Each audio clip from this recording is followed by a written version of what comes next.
Bonsoir tout le monde. Merci beaucoup d'être ici avec nous ce soir. Je me présente Mathieu Ligoyette, rédacteur en chef de la revue Panorama Cinéma et directeur général de la Semaine de la critique de Montréal. Ce soir, on vous présente donc ce programme au crépuscule at DUSK.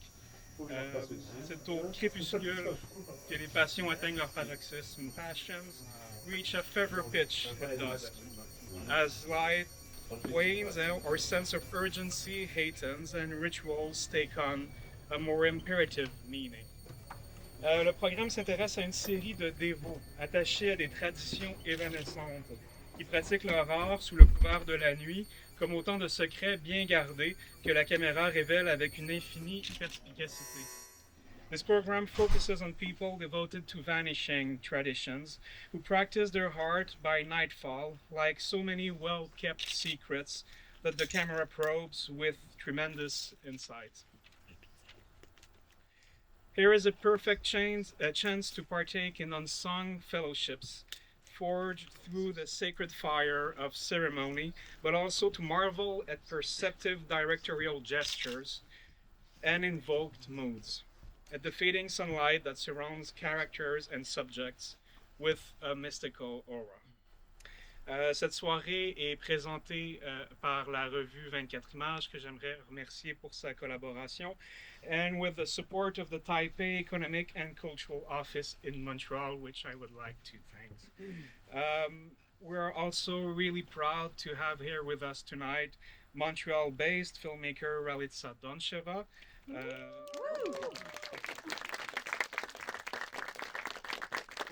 also to have with us Carson Lund, director and co-writer of Eephus, as well as Michael Basta, co-writer of Eephus. Please give a round of applause for that.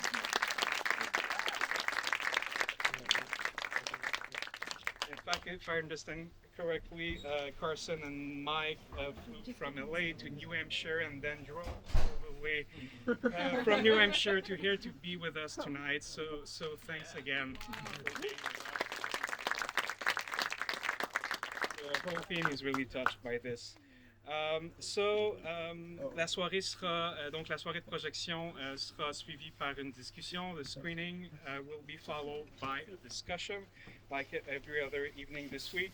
We'll also have a break just after the second film. So after Ralitsa's film, Let the Red Moon Burn, we'll have like a short break, une courte pause de 5 minutes to 5 minutes. And then after we'll watch Eephus, so you can have like some time to the bathroom or grab une bière. So the discussion will be moderated by Mélopée Montminy, which was on our programming committee. She's also a film critic for 24 images. And on the panel we'll have Ralitsa Doncheva, we'll also have Carson Lund, and we'll have also film critic and film programmer Helen Faradji, as well as writer and baseball expert Michel Nareau. So thanks everyone again for being there. Merci encore à tout le monde et bon cinéma.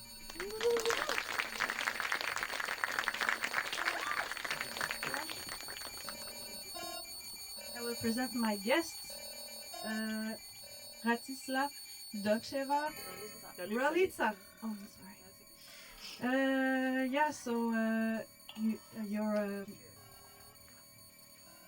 a Bulgarian artist and filmmaker working with the 16mm film, video and installation. That's too long. Yeah. Cut the crap. All right. We also have Helen Faradji, who is film critic who made her doctorate on cinema of the Coen brothers and Quentin Tarantino. You're also a baseball. No? Amateur. Yeah, okay. So the other baseball fan here is Michel Nareau, who is a teacher at Cégep Édouard Montpetit UQAM, and He's on the editorial board of Revue Liberté. His book Double Jeu, Baseball and Littérature Américaine won the Canada's Prize. And of course, Carson Lund, founding member of Omnes Film, an independent Los Angeles-based filmmaking collective, and film critic also. And is a cinematographer. He recently made the cinematography for the movie Christmas Eve in Miller's Point. That was just recent film. And I also noticed a few stuff on that is similar, even though you're not just, but you do visual work on this movie.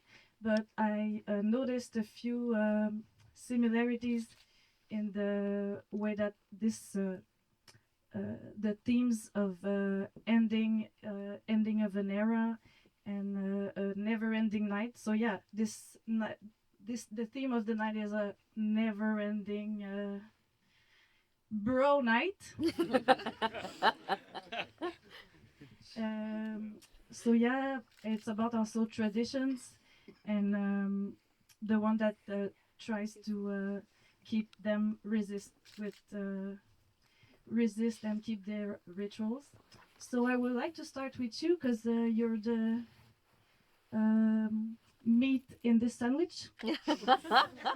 Sorry, that's really weird. So how did you feel being in this programming tonight?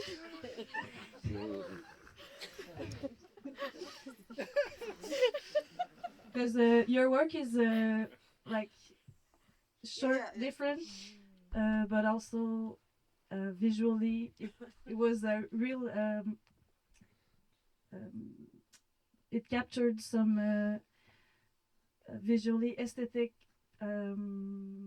fugace and you also do cinematography and montage, so that's something you share. So yeah, talk to us. I was just thinking that like I feel more. You can also say it's like a pearl. You know, it's like in between. Yeah, pearl. Yeah. I prefer that. I don't know. I'm still with the meatball and all this food that you name dropped. Hot dog. Hot dog. Yeah, Bulgarian hot dogs. So, what do you want to know about the film? Or how No, well, how did you feel being presented in this particular night? Because your movie is different, not just because it's not a feature film, but it's more experimental, and the other movies are all about words. Yeah. I love the screening tonight, and I feel really happy to be here. I don't just say this because it's polite, but it's actually true. I feel like the screening is it will take me a moment to really understand the feeling of the screening, and how the mood was moving from the beginning of the night, and then how it arrived in my film, and then in a way like what we felt with your film, which is, I don't know, I felt like there was this kind of release and this humor that, I mean, of course the humor is in the film, in your film, it's embedded in there, but I felt like we arrived at that point somehow as well. So I felt that, yeah, I mean, it's a very interesting screening because in a way, like, the film doesn't belong in an obvious way, but I can say that for all of the films, in fact. Like, yeah, I mean, the first film and the third film share the emphasis on text and dialogue, but to me they're completely different experiences, and they talk about different things. So it's just, I felt like it's kind of like a meeting. It's a meeting between strangers that somehow it works. It's like it's a dance. Like I feel like the films are dancing together. And yeah, I mean, it's like my experience. I mean, it's interesting because each time you show a film, even though the work is static, it's always different. because of the room, because the people that you share the room with, because of the programming. And what I felt tonight is actually that I sometimes feel like this work is very incomplete because it's a short film, it's 7 minutes long, but it's part of a longer project that I'm developing. Okay. And I kind of made this film with the intention of creating a miniature. I wanted it to feel, like a little haiku moment, where there are no words, and yet you are in a world, and you're just kind of left in it to linger. Yeah. And it feels incomplete, but that's sometimes a nice thing. And tonight it felt actually like a piece.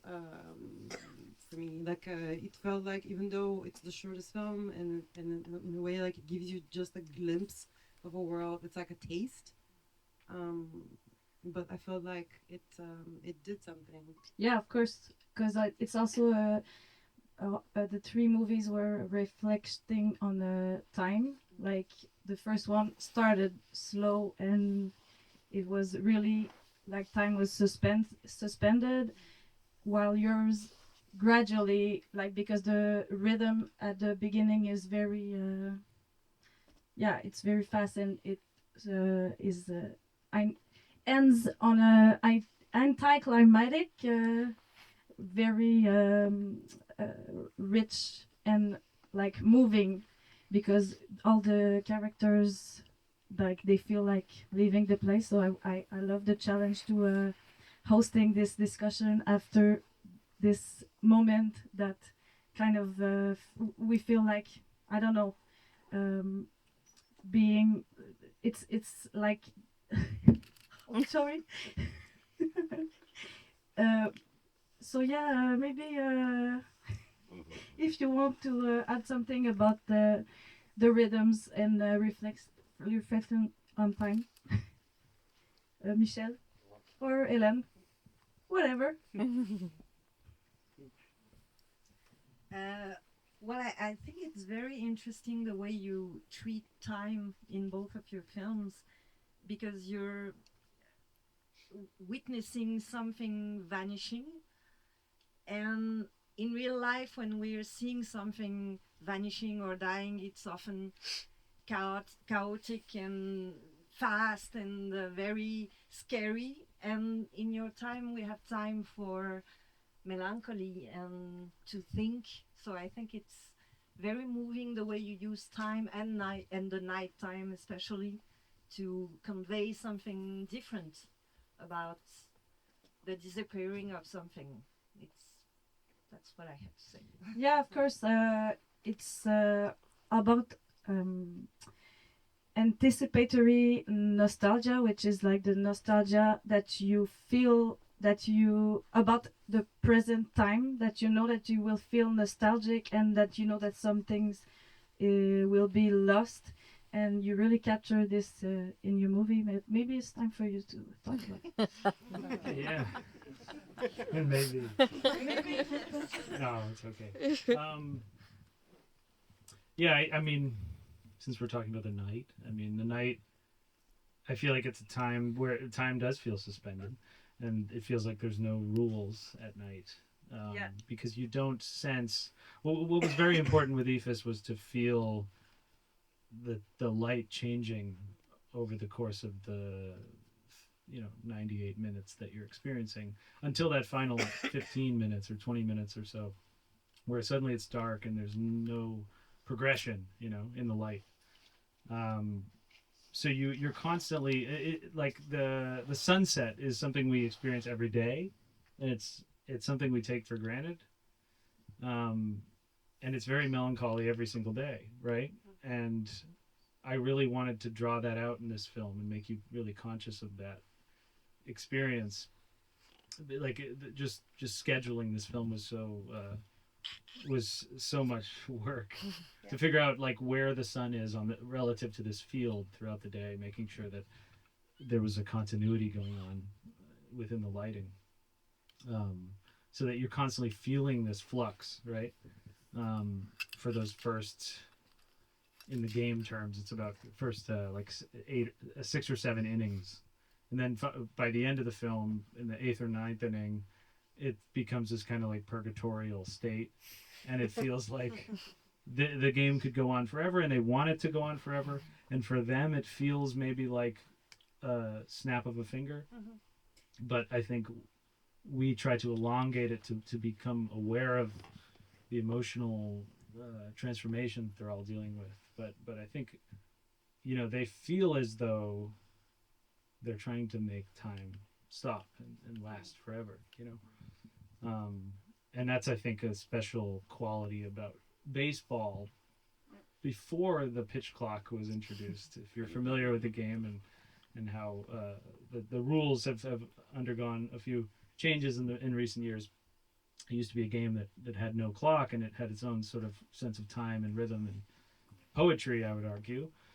And now that has changed, and we've lost something with that. And you know, I wanted to make a film that captured those sort of poetic qualities of the night and twilight and the night, because I remember as a kid growing up, like playing in parks, playing in fields as the sun faded. Just the idea of playing with like-minded people in nature when the light is faded and the world is telling you to kind of stop. You can't see things anymore, and the definition of your visual field is starting to fade, and you keep going. I find that very poignant, and I wanted to capture that. Yeah.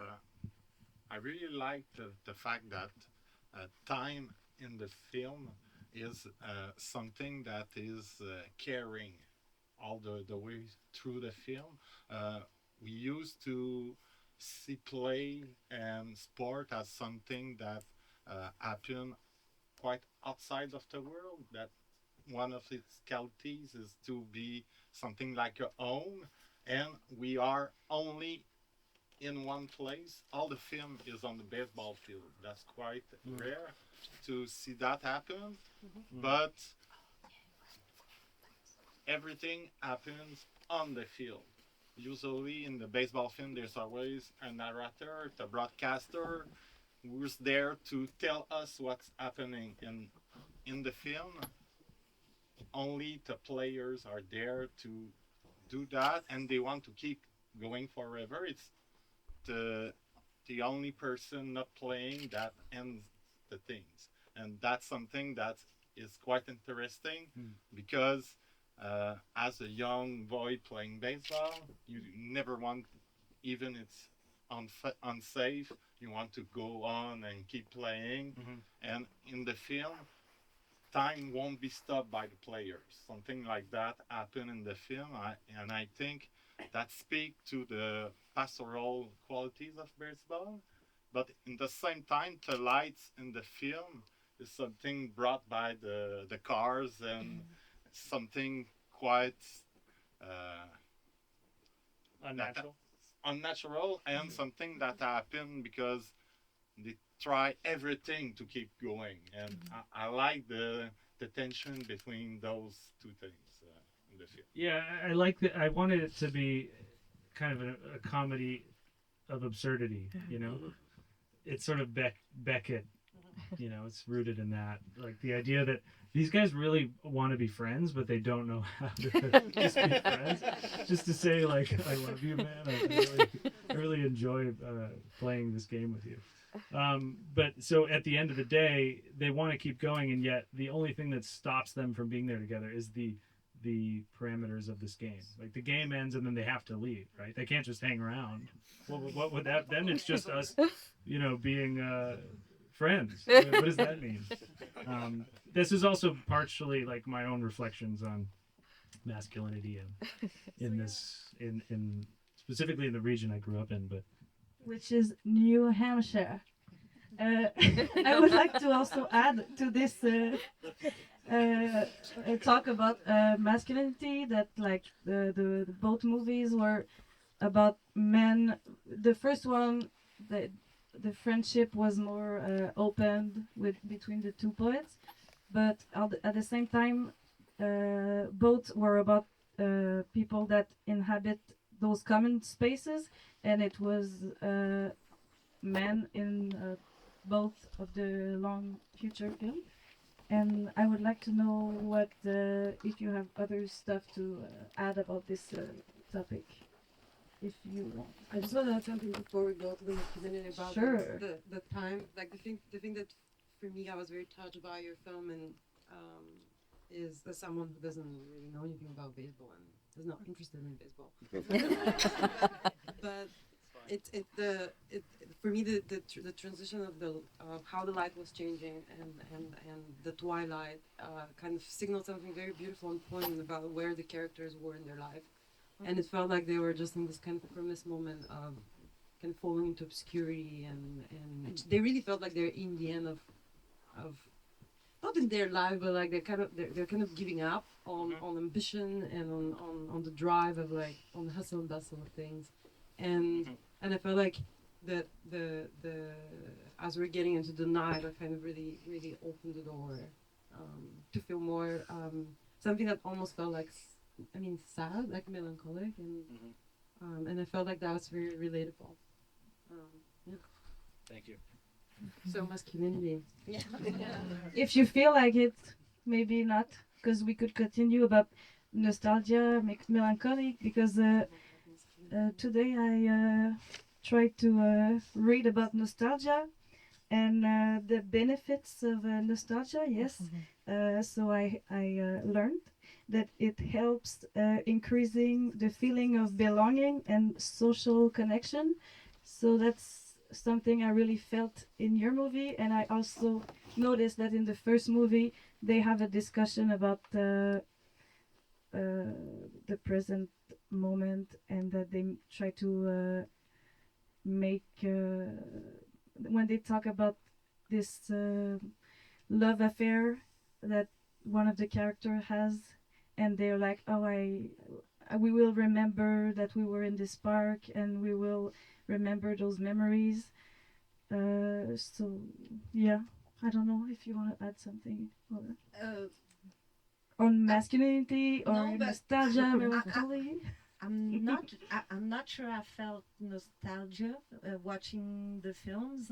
Okay. I felt melancholia, Yeah, okay, but man. not nostalgia, because they are not longing for something that is lost.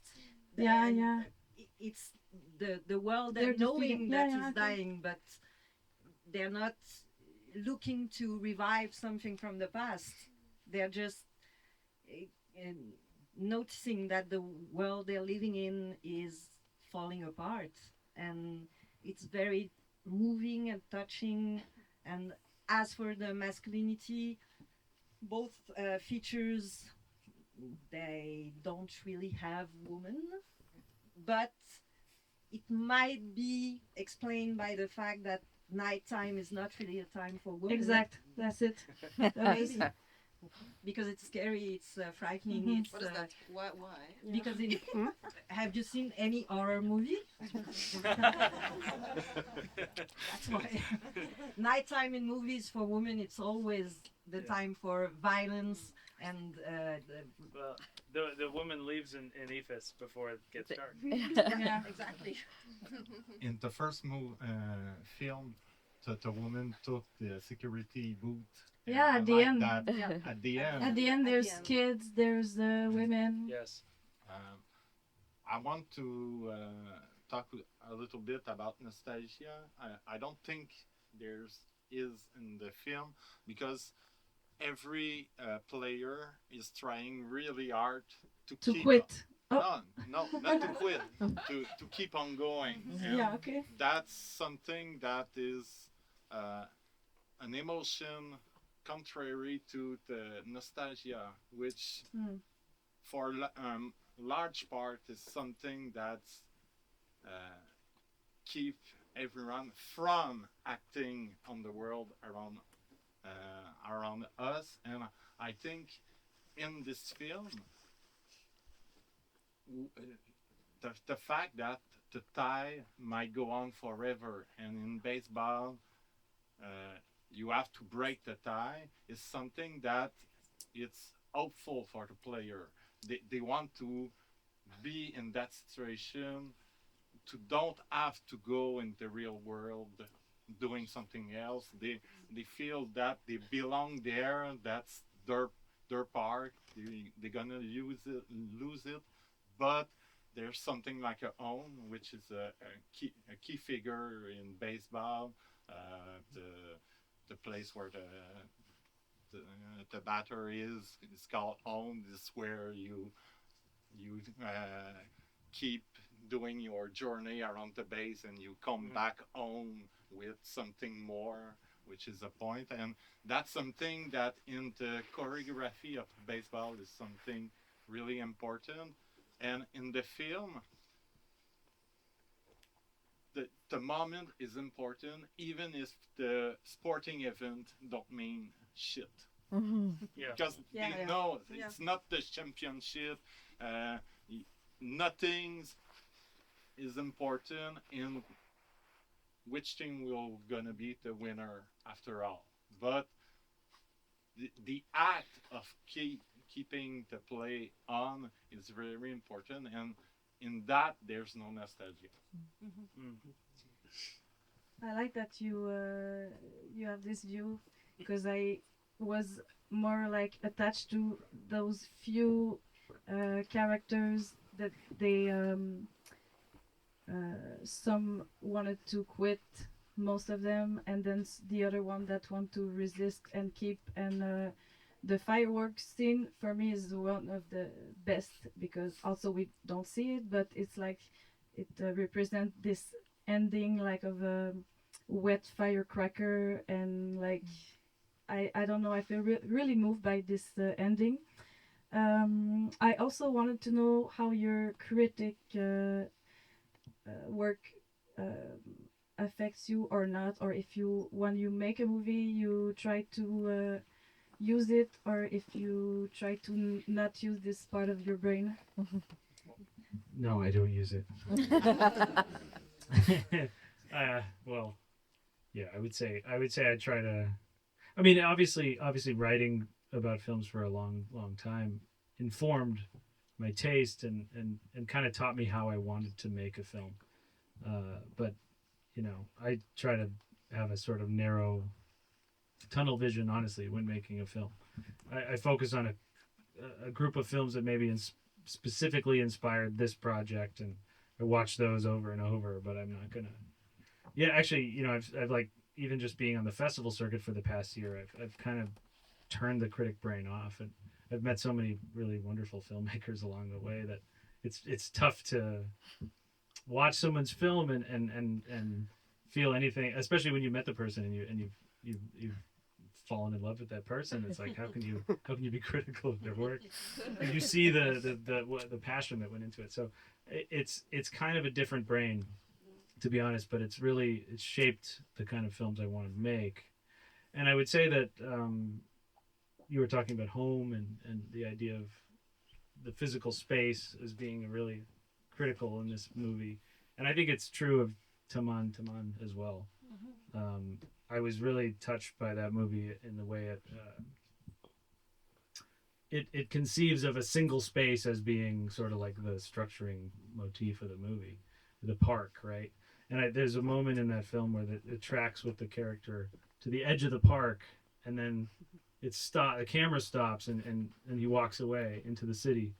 And I felt like, okay, this is good job programming them together, because to me, like, that's a big idea behind Eephus, is like that the field is the stage, and the physical location has this incredible meaning for everyone, and it has history, and there's a narrative to it, right? And this is like a critical, like, leisure space for these people, that once it's gone, that they're losing an aspect of themselves. Like they're a part of their identity is dying with it too.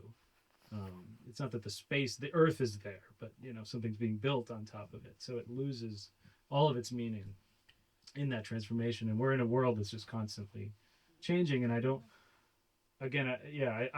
find it to be a nostalgic film. I just think it's a film that's trying to reckon with change, which is what we're all dealing with, whether positive or negative. You know, this is there was a very specific reason we didn't choose to make this a big mall or you know, some sort of corporate complex coming into this field, because I wanted this to be, you know, it's a school, so it's like actually on the surface it's really beneficial, and I want this to be more about men having to deal with just the inevitability of change, and that's something that men have trouble with.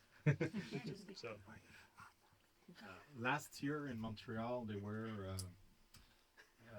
in parks, on baseball field, a play about a field that will be lost to condos and building and apartments. gentrification, Yeah, and it was a funny play to try to be hopeful, even, and I like the way that you managed to talk about change in that way, not with love on the field, and I really like that. And Bill Lee as a character has a lot of a part in that comic relief about change in the movie. Movie. How do you contact him, and how was it do you guys know who Bill Lee is? Yeah, sure. Yeah, okay, wow, that was a much more positive. I've asked the question many places, but he used to play in Montreal. For the Montreal Expos, yeah. Former baseball player. He comes in the film, and he's wearing all white. And I wanted this him guy. to be a sort of ghost from the past. Jesus, that's one way to look at it. Sure. How did I get in touch with him?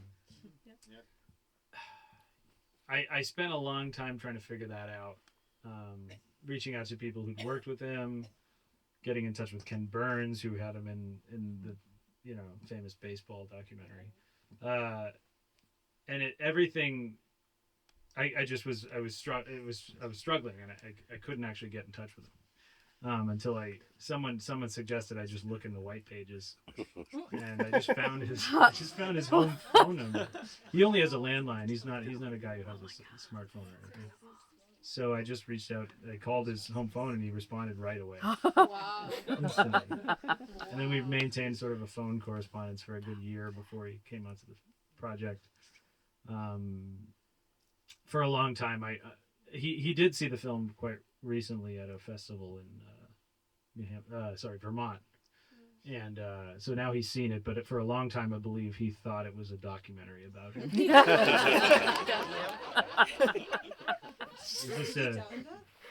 I tell him that's what it was going to be? No. No, it was quite clear that it was a fiction. But you know, a bunch of lights everywhere and a bunch of other actors. I don't know what he thought. He only came for one day, you know. But he was kind of inspired by this figure in Robert Altman's film Prairie Home Companion. Virginia Madsen plays sort of like a ghost of a dying theater. She wears all white, so it was kind of the inspiration there. I hear you guys making noises. Maybe if you want to interrupt, you can. It's free. So many noises. Like, I don't know. I like that. Yes. Is there a reason you seem to set up the movie in the 90s, or it's not like contemporary setting? It feels like kind of vintage, or like with the cars and the radios and yeah. I grew up in the 90s. That's part of it, and that's kind of when I can most tangibly root myself in that space, like being on a field in that era. Nostalgia. Well, yeah, a little bit. It is rooted in nostalgia, but I'm trying to unpack it, you know. It's okay. It's okay. But also that I really wanted this to be a movie about people who don't have recourse to some other means of distraction. That I wanted this to be a film about people having to live in the present moment and deal with each other, and sit there and form a social bond, right?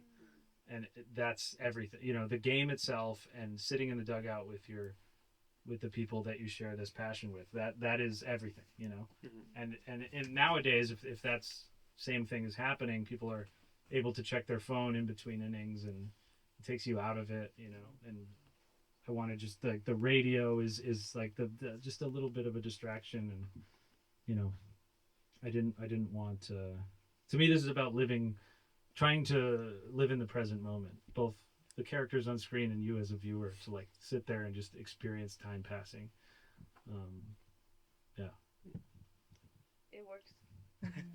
I have a question about the writing. It seems that there's a real feel for the baseball lexicon in the way that everything expression. It's something that seems really natural. Is it all in the writing with the actors? How that's happened? Yeah. So a big reason I made the film is I am a baseball player myself. It was my Show your. oh Or you don't. well I have a fractured finger because I slid into a base wrong. But I have a splint somewhere in my somewhere. Oh, here it is. There you go. Anyway, it was very important for me. Like, I don't think baseball films that have been made in America have generally been very good or memorable, to me at least. I think they're sort of diluting the impact of the game. They're making it about a single person's trajectory, usually about a single character. Baseball tends to be a metaphor for some characters coming of age or something. I wanted to make a film that actually felt like the experience of playing this game, and we mentioned it sort of before, that the idea of the it's one of the only major sports without a clock until now, but it's a game that can theoretically go on forever, and therefore it has this really unique rhythm where it's sort of like bursts of action and then long periods of stasis, and it's sort of like a sport that facilitates socialization. All of that was kind of what I wanted to make a film about, because I felt like that was a great,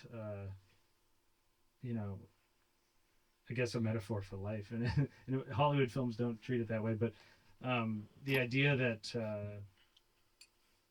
so much time can pass and it seems like nothing, and then boom, something happens and everyone's attention is on that one thing. So I played for a long time, and I really wanted to capture that feeling on screen. And so we basically wrote this film as a baseball game at first.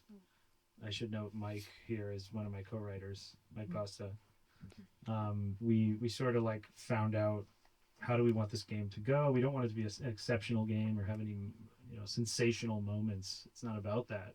But we still need to figure out the logic of the game and make sure it has a few moments that maybe, because there's always going to be something that happens, and we need to figure out how it ends. And then once we figured all that out, we kind of found, okay, now we can like demarcate time in such a way that we can figure out, okay, maybe in this moment we don't need to see what's happening on the field. Maybe we can go check in on these characters. And also this idea of the equality between all the different characters was really important. Making sure we spend time with everyone. Because it is a collective game.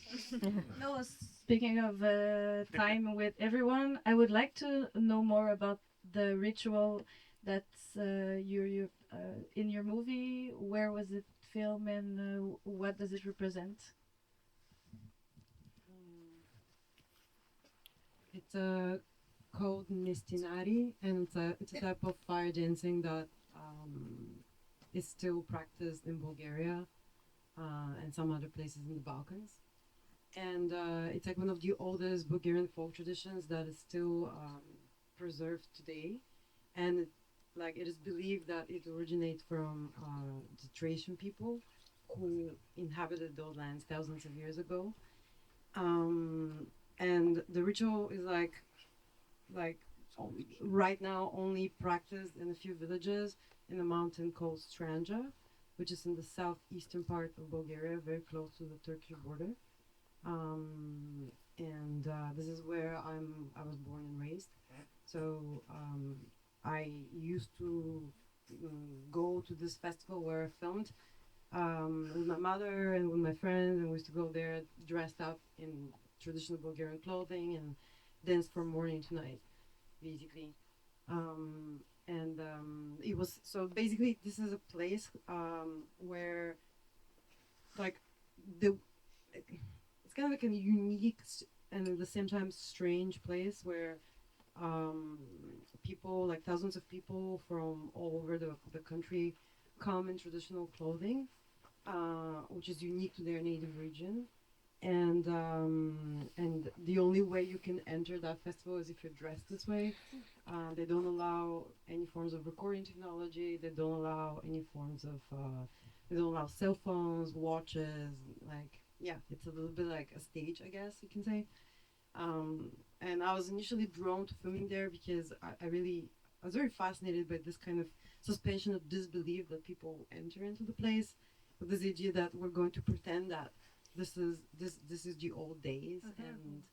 And yeah, the longer film that I'm making is kind of touches upon that much deeper. And this is only showing the actual ritual fire dancing, which happens which happens at twilight. So it starts right when the sun sets, and then they start performing. And it's actually a really long ritual where they prepare the ambers and it's not a simple thing. And then there's a live music that is always improvisational, and it's always played they always play a bagpipe, like a traditional Bulgarian bagpipe, which does not sound like a Scottish bagpipe. It's much more of a drone-like sound. And there's a drum, and it usually lasts around 15 minutes. And it's a really, I mean, it's hard to explain because it's a really strong visceral experience that kind of touches you, because I feel like the way they play the drums, like you feel it in your heart, in your chest. And the way to film it, because I work in analog, and because it happens at night, so with my partner who we shoot together, she decided that we're going to do this with an intervalometer, so it's all long exposures. It's actually all shot in one. It's just a one shot. There's no editing in it. It's the only thing I had to do is slow it down so that we actually see the motion. And then we hand processed it here in Montreal. So there's no, so the film itself becomes a performance, which for me is really important part of my work. Like I don't do takes. I film, and it's what it is. Because you can't bring lights in there. Well, you can. I just don't. I mean, You don't want to. No.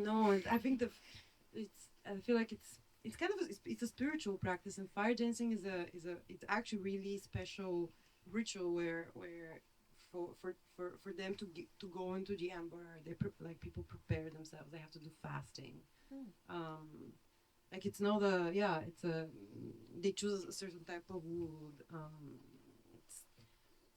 So Now, you I just respect. have a Yeah. quick question. Is it to celebrate something special, or when does it take place during the year? Well, the celebration happened at the beginning of June.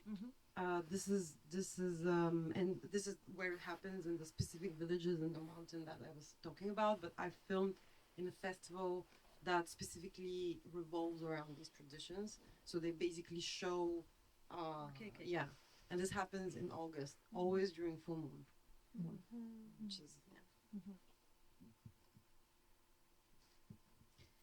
Yes. Vas-y, vas-y. I'd be curious to hear you both about like some parallels that I see between your two films. Like, I don't know if you shot Eephus in New Hampshire, but like it really has like Massachusetts. Sorry, but like it's really like this kind of New England like atmosphere to it. Yeah. And then Ralitsa, you shot in your home country, near your hometown.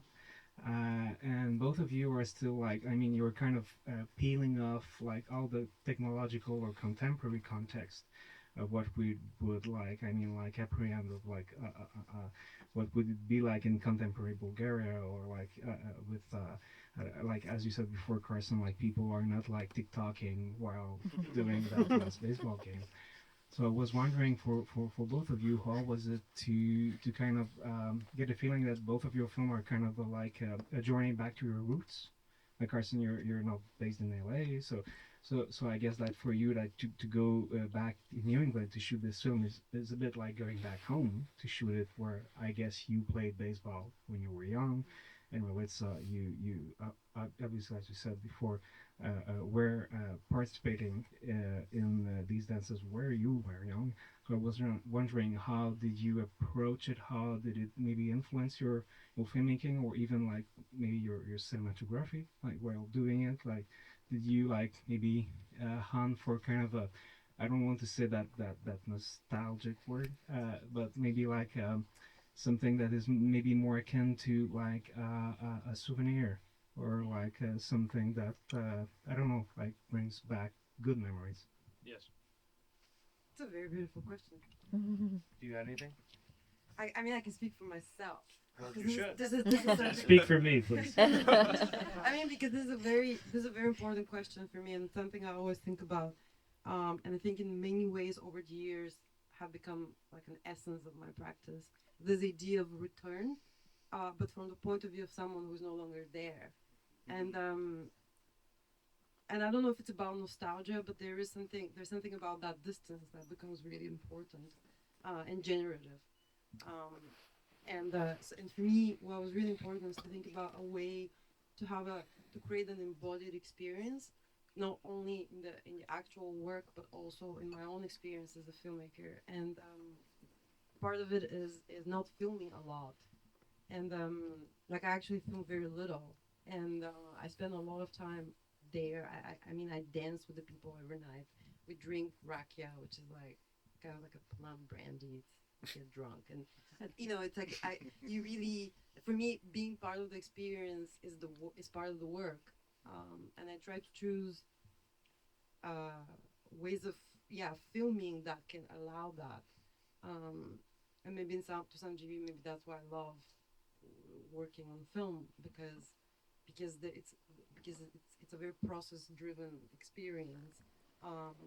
In which you have to participate, you have to be there. It's a very physical, embodied experience. Like this notion of the perfect shot is not what I'm after. It almost reminded me of what Michel and what Carson said about like what baseball is like. When you have this home base and you're like surfing around the field and eventually going back home, but with something more than you had at the beginning, that is the point. Or like some kind of added value to something that you didn't have before. It's really your film's really a baseball. So you didn't realize. I mean, I love the idea that, like, you know, I didn't know anything about baseball before watching your film, and I'm gonna leave the screening not knowing anything about baseball. I think it's a very successful project. Maybe you know more than most people know about baseball. Yeah. No, what you were saying is very powerful in my mind too, because I moved away from the East Coast 10 years ago, and I've been living in Los Angeles, which I think a big thing to know about Los Angeles, which you obviously all know, but is that there's no seasons. I mean, it's basically, it's a constant. You always have sun, and you kind of, the temperature is pretty moderate the whole year round. And I grew up in New England, where we get 4 seasons, just like here. And something about that I remembered about playing baseball in New England was that you play only for half the year, and especially in October, the leaves are changing and they're falling, and by the end of October, you can't play anymore because it's too cold. It's not a sport you can play in the cold. And so there's this feeling of finality to it as you're playing, and you know a long winter's coming, and everyone's going to be indoors for that winter. And that was a feeling I hadn't felt in a while, you know, having to constantly adapt to a new era, you know, throughout the year. And so I think a lot of the work that I've made, and also the films that I've made with Tyler Taramina, with Omnes Films, they're all about like having to reflect on these changes that we felt in our lives, having moved across the country by necessity, was what we feel like in order to pursue this path. You know, we've lost a lot along the way, and then, to your point, the distance becomes something that's really powerful and generative. To use your word. I think for me, I want to memorialize a feeling that I remember being very powerful in my life, which is like playing in that season, you know. And maybe that's nostalgia, but I think I'm just trying to, maybe it is. I don't know. But nostalgia is a great thing. I love nostalgia. I feel like nostalgia has a bad reputation, and it's because some people haven't. I forgot the name of the writer who wrote this amazing book. She was a Harvard professor. Has somebody? Please. Einstein. Yeah, it's an amazing book about nostalgia. She really explains what nostalgia is. Can you say it in a microphone? What her name? Svetlana Boy. Thank It's you. called The Future of Nostalgia, and she makes the difference between restorative nostalgia and reflexive nostalgia. Wow. Okay, I see.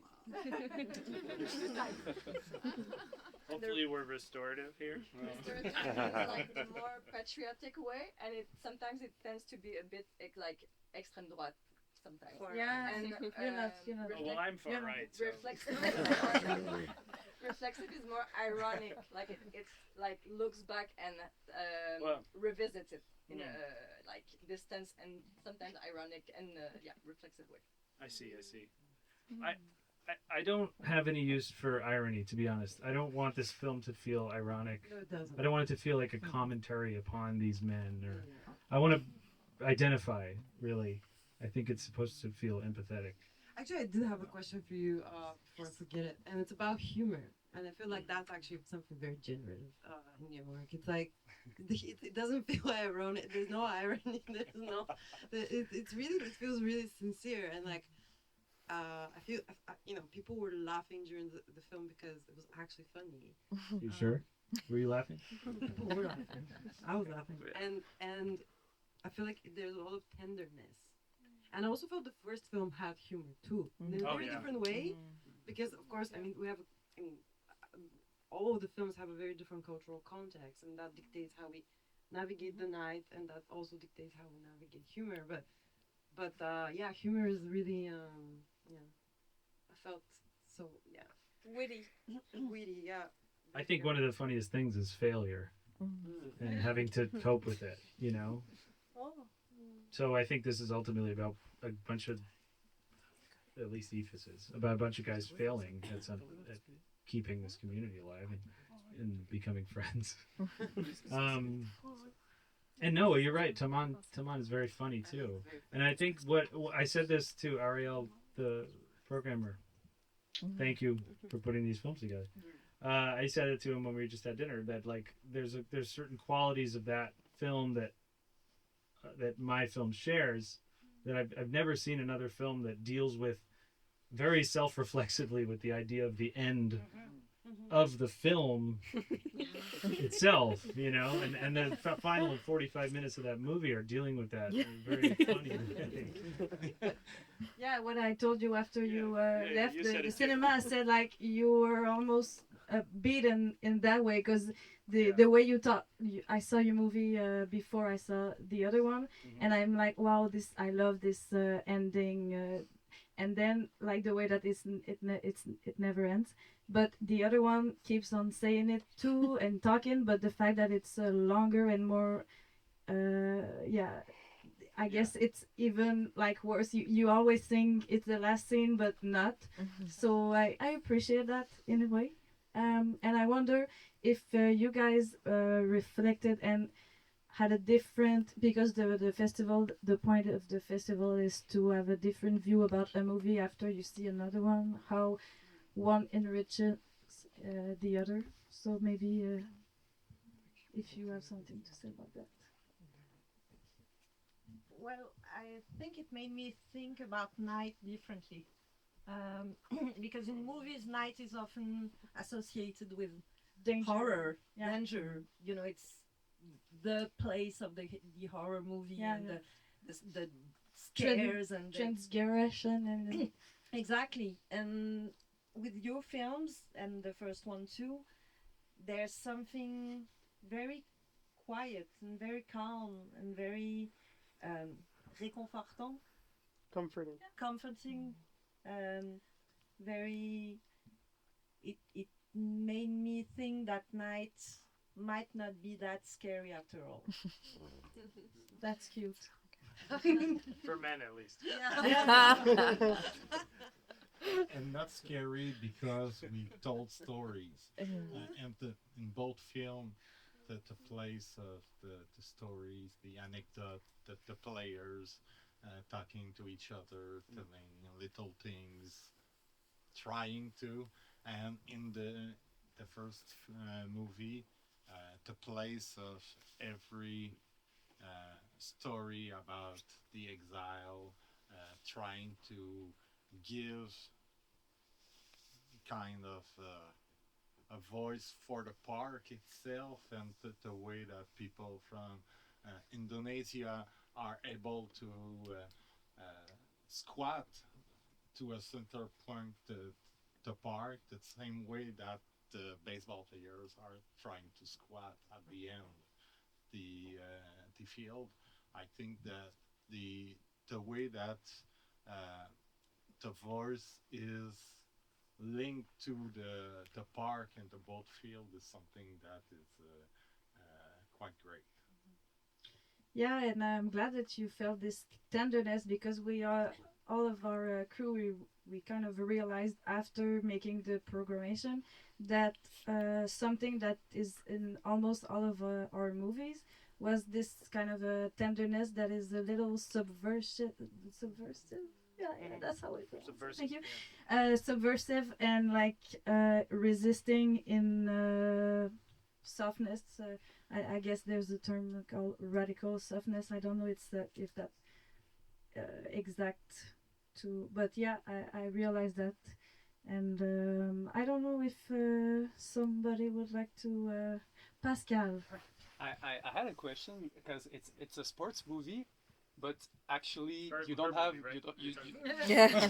yeah. Dancing So- is a sport too, yeah. Yes. Talking about the last film, I guess. Yeah. But so you seek the underdog, right? You almost seek the team to root for, and the villain team and the hero team, like and at the beginning, like the first team that has the first challenge, I guess, is the ninth player not coming. So I guess you empathize from the get-go for Team Blue, right? Right. But at one point, it kind of vanishes, and you somehow have that opposition vanish, and it's just about the individuals and the people, and it feels like everybody wins or everybody loses. Mostly everybody loses, I feel, at the end. And so I just think, what's your take on most, I guess, sports movie where the opposition is often very manufactured, whereas from anyone's point of view, you're never part of the villain team, right? Like in real life, nobody is or wants to be part of the. I think you just answered the question about the masculinity. Yeah. I'm just curious, like, can you riff on that idea of having a sports movie when you have opposing team, but there's no clear, like, good and good or bad, and. Yeah. I mean, yeah. Winning and losing is like the big American myth that structures everything, right? And I really wanted to make a film that, on the surface, it's about a competition, but who wins and who loses is totally unimportant. It's more about this game and this competition actually setting in motion just an experience of physical reality for 3 hours. Not in the movie, but in the film time, this is probably 4 or 5 hours maybe on this field. And it's more about, like, what does this game enable? What does it set in motion? And at some point in this game, the players themselves don't even care who wins. They just care that it ends. You know. Who was the villain team? I don't know. That's really up to you. But was there, because I from the beginning I felt like they were just playing for fun. No, yeah. So technically it's like the way we conceived it is it's like the final game of a season, and it's a makeup game, so it has no importance on the final. No underdog. Well, we did deliberately set it up in such a way that the blue team seems like the underdog because they're low on players at first, and half of them are drunk, and then the red team seems like they're pretty stacked and they got more players, and that's what we set it up, and we try to gradually puncture that, and eventually they lose their central figure, right? Their pitcher, who's the kind of the leader of the team. That was actually serendipitous, I will say. We intended that actor to be there for the whole film, and then scheduling complications arose, and it actually was a blessing in disguise, and he had to leave the production, and we wrote that scene where he gets pulled away, and I think it's really amazing because it's the gravitational center just falls out of this film, and then it's sort of like, where do we go from here? And I think that the question of where do we go from here when it seems like it might end is something that Park also does. I'm doing my job here. I'm gotta bring it back together. And I was digressing, like, and who will smoke his cigarettes, right? Smoke cigarettes? The kid, aren't you talking about the man who asked for... he has to leave, and the little boy smokes. Yeah. There's nothing really to say about that. You saw it. No, but who? Yeah. Who smokes the cigarette? The kid, yeah. The kid smokes. Yeah. Thank you. I just wanted to... I wanted to mess with that expectation, the idea that someone's going to win, someone's going to lose, and that's going to have any meaning at all. It's really not important in this film. I've got a question.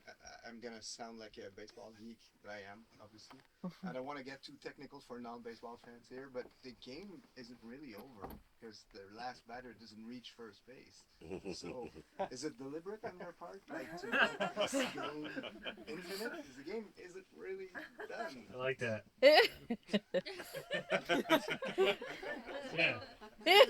Yeah, it's not over. Yeah. Okay.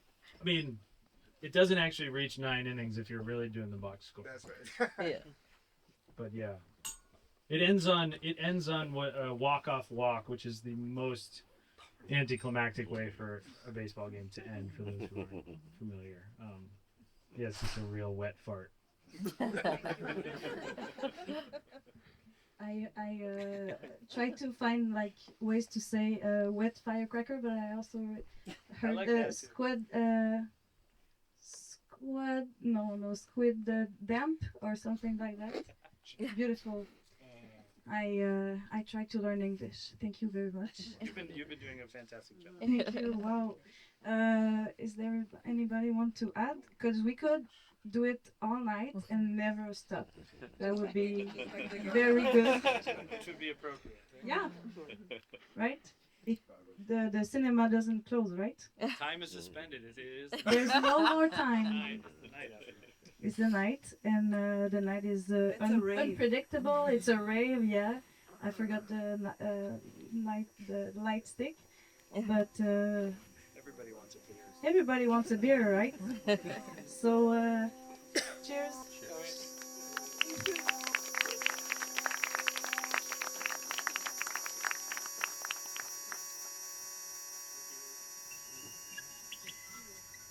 Cheers.